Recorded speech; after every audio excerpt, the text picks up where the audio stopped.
paquetes envueltos en plástico transparentes, oculto en la llanta de refacción de una camioneta Jeep Cherokee, con la que cruzó la frontera desde el centro de Tijuana.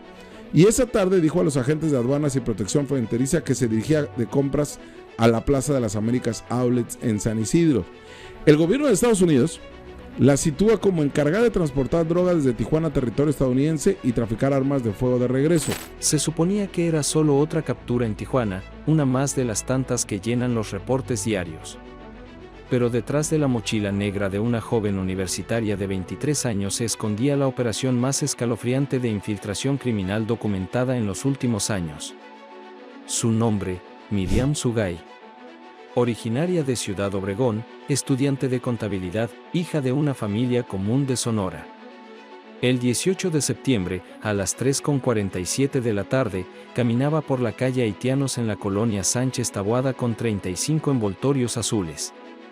En su interior, casi 30 gramos de metanfetamina con un nivel de pureza del 92%. Hasta ahí, cualquiera habría pensado que se trataba de una mula improvisada atrapada en un decomiso más. Pero lo que descubrieron en su celular encendió todas las alarmas, contactos directos con un comandante de la policía municipal y meses de conversaciones que revelaban filtración institucional. El operativo había sido planeado desde julio, cuando Omar García Harfuch notó un patrón inquietante en los decomisos de esa zona. Siempre jóvenes de Sonora, siempre con drogas de pureza idéntica, siempre sacrificando peones sin tocar a los verdaderos operadores. La captura de Miriam era el punto de entrada a una red más grande. Lo que comenzó como un arresto rutinario se transformó en la puerta a una investigación nacional. Mientras los agentes de la Dirección de Investigación seguían sus pasos por 3 cuadras, la rutina de un barrio entero cambiaba. Doña Carmen, la vendedora de elotes en la esquina, la había visto pasar desde abril. La describía como diferente, acento ajeno, vestida como estudiante universitaria, con una costumbre fija de pararse en el mismo sitio todos los martes y jueves, revisar su celular y esperar.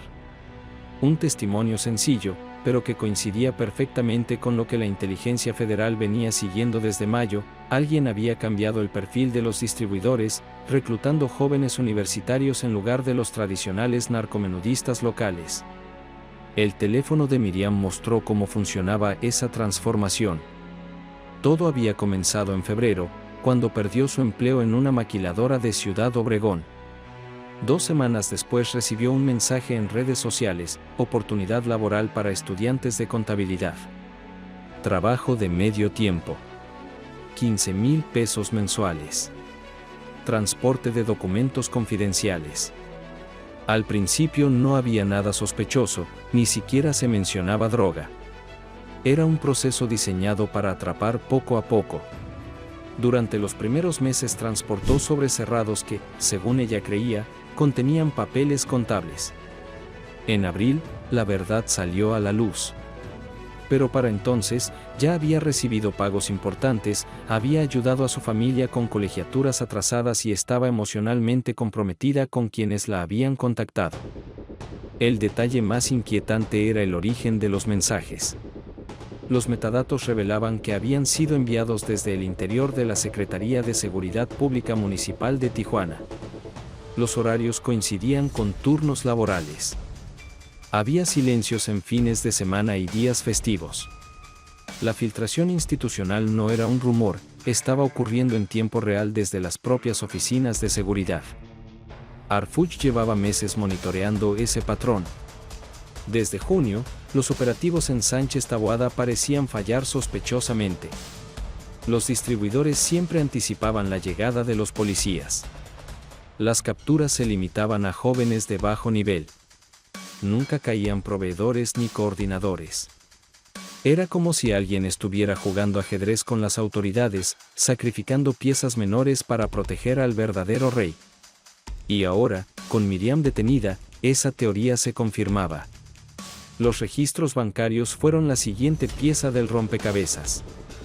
Entre abril y agosto, Miriam recibió 55,000 pesos en depósitos repartidos en cajeros de Hermosillo, Guaymas, Mexicali y Tijuana. Un patrón geográfico claro, que marcaba una ruta de distribución ya establecida. Cada depósito era un eslabón de una cadena que había operado sin ser detectada durante meses. Lo que parecía un estudiante con mala suerte resultó ser un engranaje de un sistema mucho más sofisticado, un sistema que combinaba manipulación psicológica, reclutamiento universitario y complicidad institucional. Y lo que estaba por revelarse en las siguientes semanas sería todavía más grave. El caso de Miriam Sugai no solo reveló cómo una estudiante podía ser arrastrada hacia el narcomundo mediante promesas laborales, también destapó la podredumbre dentro de las instituciones. Porque detrás de sus mensajes aparecía un nombre que cambiaría el rumbo de toda la investigación: Luis Ernesto Mora, comandante de la Policía Municipal de Tijuana. Los registros mostraban que Mora había establecido contacto con la organización desde enero de 2025. Al principio recibía pagos modestos, apenas suficientes para pasar desapercibidos. Propinas por información aparentemente inofensiva, horarios de patrullaje en zonas comerciales, cambios en rutas de tránsito, datos que parecían menores. Pero esos pagos se convirtieron en un salvavidas. La esposa de Mora atravesaba un tratamiento médico costoso, y el dinero extra pronto se volvió indispensable. Lo que comenzó como una ayuda temporal se transformó en una dependencia económica. Para agosto, sus ingresos ilegales ya alcanzaban 30,000 pesos mensuales.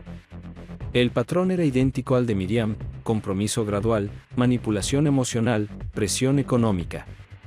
La organización sabía cómo detectar vulnerabilidades y explotarlas hasta que el funcionario quedara atrapado.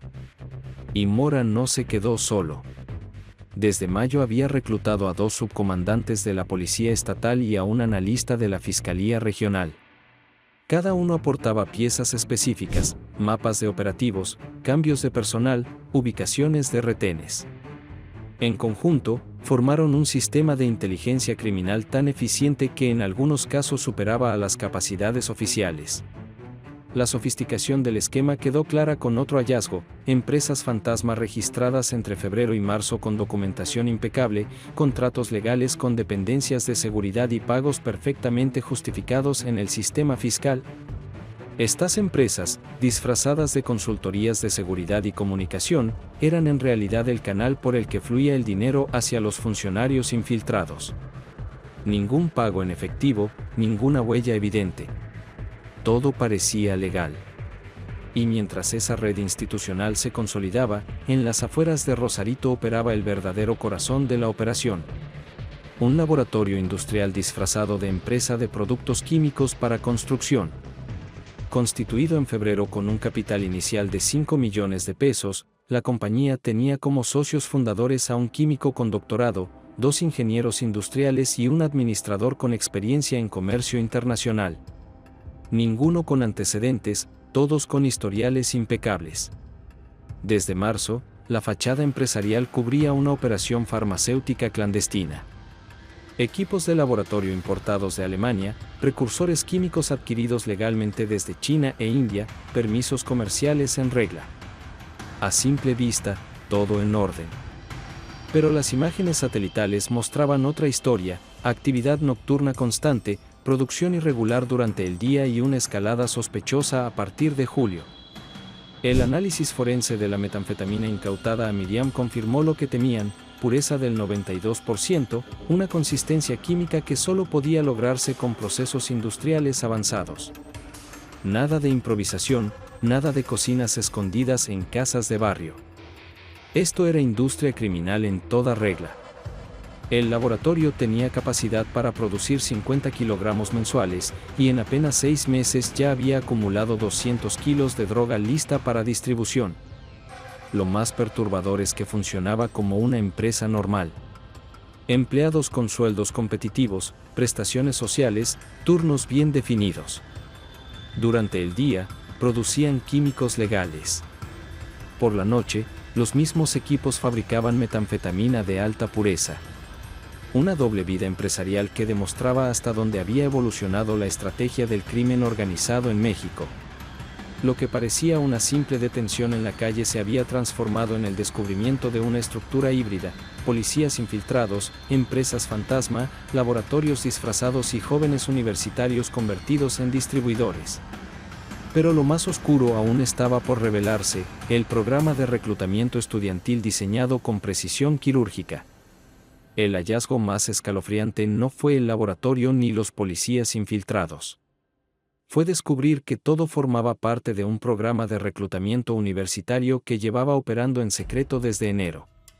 Una red diseñada para pescar a jóvenes en el momento exacto de su vulnerabilidad, convertirlos en distribuidores sin que al principio siquiera lo supieran, y mantenerlos atrapados mediante manipulación psicológica y dependencia económica.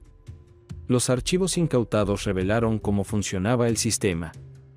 Algoritmos que analizaban redes sociales en busca de estudiantes con problemas económicos, frustración académica o situaciones familiares complicadas.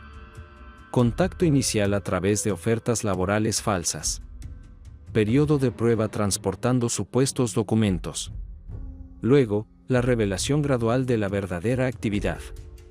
Y finalmente, la consolidación del compromiso, primero con dinero, después con presión emocional y, cuando no quedaba otra salida, con amenazas veladas contra sus familias. Miriam era solo una de al menos 62 estudiantes reclutados entre febrero y agosto. Jóvenes de 20 a 25 años, con carreras ligadas a finanzas o administración, familias de ingresos limitados y expedientes académicos brillantes. Exactamente el perfil que buscaba la organización: personas que podían pasar desapercibidas en aeropuertos, aduanas y calles universitarias. Personas que tenían mucho que perder y pocas opciones para salir adelante. El control no se limitaba a ellos. El programa incluía vigilancia sobre padres, hermanos y parejas. Se instalaron dispositivos de rastreo en autos, se intervinieron llamadas, incluso se infiltraron entornos escolares y laborales. Las familias enteras quedaban bajo un cerco invisible. Y para que nadie hablara, la organización ofrecía programas comunitarios en pueblos rurales de Sonora, clínicas médicas, becas, proyectos agrícolas y microcréditos que beneficiaban a miles de familias. Todo con dinero manchado. Así, si alguien pensaba en denunciar, debía enfrentar no solo el miedo, sino la pérdida de los únicos servicios que tenían. Los documentos mostraban inversiones de más de 20 millones de pesos en apenas 8 meses, con un objetivo claro: colonizar comunidades enteras y convertirlas en centros de reclutamiento. No era solo narcotráfico. Era un proyecto de control social a largo plazo. Lo más perturbador es que este no era un caso aislado. Al revisar antecedentes, la investigación conectó con expedientes en Guadalajara, Monterrey y Puebla. Estudiantes universitarios detenidos entre 2023 y 2024 bajo circunstancias idénticas, ofertas laborales falsas, manipulación psicológica, actividades criminales disfrazadas. En su momento fueron tratados como incidentes aislados, pero ahora quedaba claro que eran pruebas piloto para un programa nacional. Cada fracaso había servido para perfeccionar el método. Cada estudiante atrapado se convertía en un experimento para pulir la estrategia. La organización había logrado lo que parecía imposible: transformar la ambición de movilidad social en una trampa psicológica irreversible. Jóvenes que soñaban con una mejor vida terminaron defendiendo a quienes los manipularon, convencidos de que algún día podrían salir sin pagar un precio fatal. Ninguno lo consiguió. El modelo era tan sofisticado que combinaba todo en un solo cuerpo: empresas legales, programas sociales, psicólogos especializados en manipulación, laboratorios de alta tecnología y redes de distribución. Un monstruo híbrido imposible de diferenciar entre lo legal y lo criminal. Y el caso de Miriam Sugay era apenas la punta del iceberg. Hoy, Miriam permanece en prisión preventiva enfrentando hasta 8 años de condena. Sus padres aún no comprenden cómo su hija pasó de ser una estudiante prometedora a pieza de una red internacional. Los funcionarios implicados se defienden con contratos perfectamente legales. El laboratorio sigue operando bajo investigación, protegido por permisos fiscales en regla. Y las universidades, lejos de aceptar su papel en el reclutamiento de estudiantes, se han deslindado por completo. La pregunta que queda en el aire es aterradora: ¿cuántos jóvenes más, en este preciso momento, están siendo contactados con mensajes que parecen ofertas laborales legítimas? ¿Cuántas comunidades más están siendo colonizadas bajo la fachada de programas sociales? Lo que comenzó con una mochila negra en Tijuana ha revelado un fenómeno criminal que se mueve más rápido que las propias autoridades. Y lo peor es que nadie sabe cuántos Miriam Sugay están caminando ahora mismo hacia la misma trampa.